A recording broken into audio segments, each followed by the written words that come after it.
More than 1,000 people in Elkhart County will likely split close to $50 million.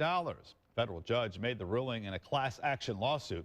The WSBT-22's James Fillmore is at the Update Center. And James, the case was against VIM Recycling.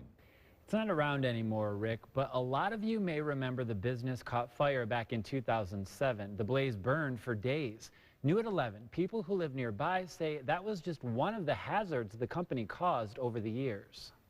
Wayne Stutzman lives less than a mile from where VIM Recycling used to be located. He was one of the original plaintiffs in the class action lawsuit. We didn't have the illnesses, the sinus troubles, the upset stomachs. But a federal judge ruled that people should be compensated for years of exposure to harmful air pollutants. 1,025 people would get various portions of the more than $50 million settlement for every year they suffered. The amount of dust that we have in our home compared to other places that we've lived is like 100 times what you'd be used to. Marcel Dunning's son has asthma and doesn't like going outside anymore. She says the smell and pollution affected everything they did. I feel great that someone finally listened, that someone finally understood that we weren't just, squawking to make noise, that it really was interfering with our lives. Stutzman hopes no other neighborhood ever has to deal with something like this. He says it was never about the money. They just wanted their lives back and their neighborhood cleaned up. Somebody has to be responsible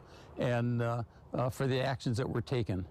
And this is one way to make the guilty people responsible and take responsibility for the actions that they've done.